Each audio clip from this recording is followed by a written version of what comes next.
everyone. My name is Lisa Murray. Thanks for joining me today for this session called How to Behave So the Kids Will Too. When I was a classroom teacher, especially earlier in my teaching career, I spent a lot of time paying attention to other teachers and the way in which they interacted with their students. I wanted to learn to adopt a teaching style that was most effective in discipline and in many other areas of teaching. In this session today, I'm going to teach you how to adopt the more effective teaching style so you can have a classroom that has boundaries, structure, and consistency. So let's get started. If you are watching this video, then I can assume you love your work with children and you want to do what's best for them. It's important we connect the way in which we interact in a classroom or childcare program with the way children interact with us.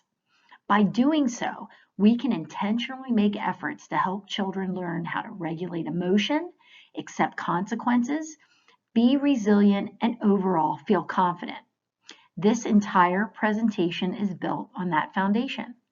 So let's look at the different styles, and with each style, I want you to personally identify areas of strength and weakness. The permissive style of teaching has one message, and that message is the child is in control. The child knows they are in control, and therefore you will see more behavioral challenges if you have this style. When you are functioning in the permissive style, it is much more difficult to say no and issue logical consequences. This style is also considered to be more passive.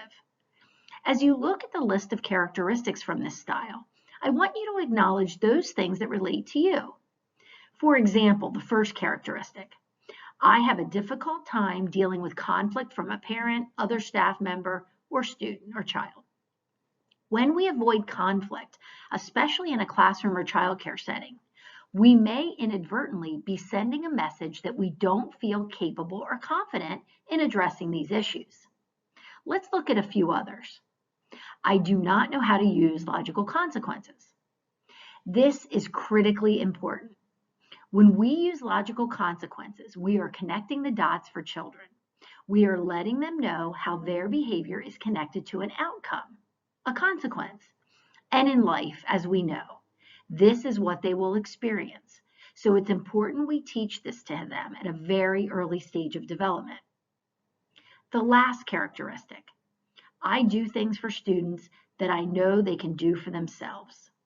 We don't want to enable children to developmentally not develop skills at the rate they should by doing things for them that they can do for themselves. In order for children to gain confidence and independence, we need to equip them with that confidence. So instead of putting on a 4-year-old's shoes for them, let them do it. If you believe that most of the time you are teaching with a permissive style, I am asking you to make changes. And in doing so, you will absolutely see positive results. The dictator style is also called authoritarian. This style is also called a win-lose style because the teacher always wins, and you guessed it, the child loses. They lose because their concerns, ideas, or frustrations don't matter. Their opinions or feelings are not validated. If you happen to grow up in a home and you ever heard this statement, then you understand the win-lose mentality. Big boys don't cry.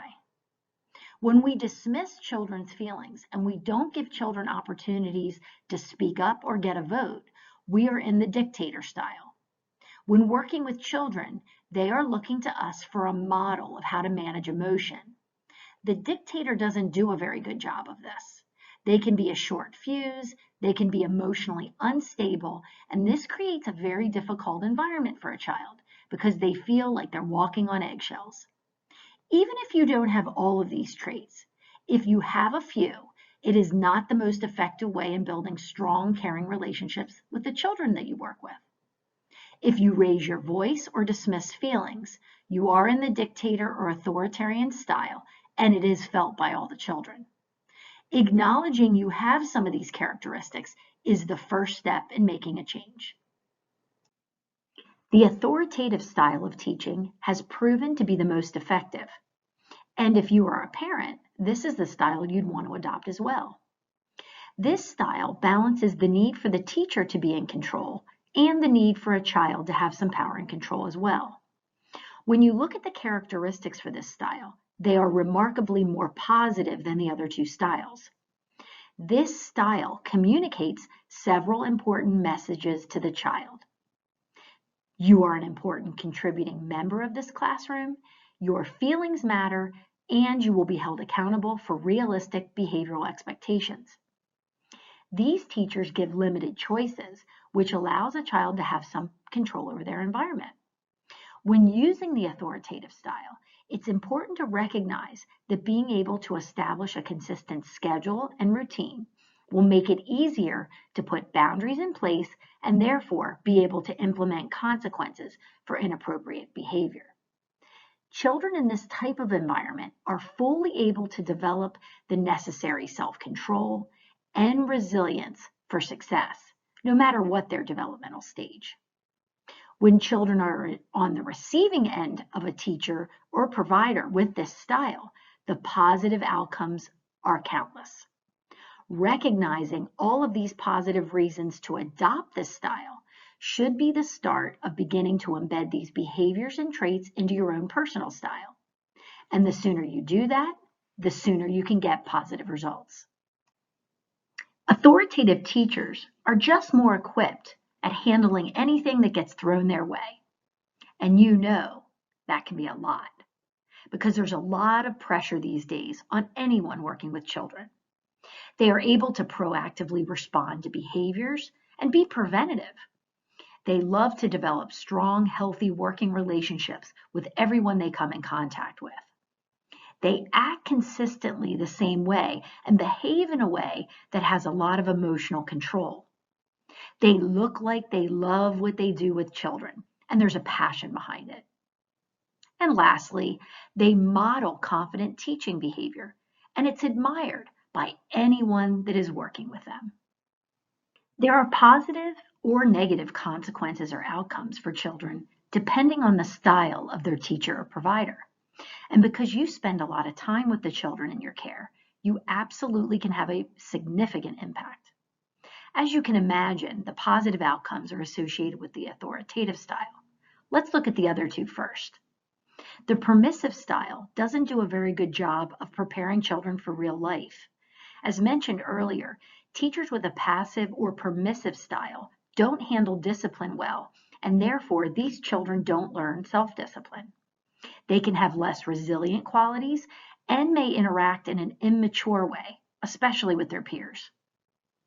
Children who have a dictator or authoritarian teacher don't have the opportunity to express emotions regularly, and if they do, those emotions are not validated. Children don't learn positive problem-solving skills because they typically don't get to make choices. If you're using the authoritative or assertive style, you are giving children the best chance for success in all areas of their development. These children are more well-rounded in social skills, are better decision makers, and easily connect their behaviors to consequences, good and bad. They develop resilient traits that can have positive influence in all areas of their lives. It's important we begin to recognize our style so we can adopt the more authoritative style. For example, if you have children who don't respond the first or second time you make requests, then you may connect the more passive teaching style with this type of student behavior. If you regularly raise your voice and you don't give many choices or options, then you may be more authoritarian. Being able to recognize any strengths and weaknesses within our teaching styles helps us get more focused on improving them. Any impact in a positive direction is what you want, right? It just starts with one change, and you can build on your newfound confidence to add other authoritative types of behaviors to your style. I encourage you to answer these 3 questions so you can be on your way to becoming an authoritative teacher. First, say to yourself, what do I want to stop or start immediately? Next, what student behaviors do I believe are a result of my teaching style? And last, What impact do I think these changes will make? By answering these three key questions, you'll have more awareness, and this is always the first step in beginning to make these positive changes. As I mentioned, these three key elements as it relates to the styles are crucial to have in place for a successfully run childcare program or classroom. Their structure, boundaries, and consistency. Keep all three of these in mind as you begin to adopt the authoritative style. Thanks for watching. I hope you enjoyed this video. I have a few takeaways for you. First, remember to use the authoritative style of teaching, especially when you're dealing with discipline issues. Next, intentionally provide structure, boundaries, and consistency in any classroom setting. And last, keep in mind that providing the authoritative teaching style in any classroom or childcare program will enable children to be successful in all areas. So, best of luck to you.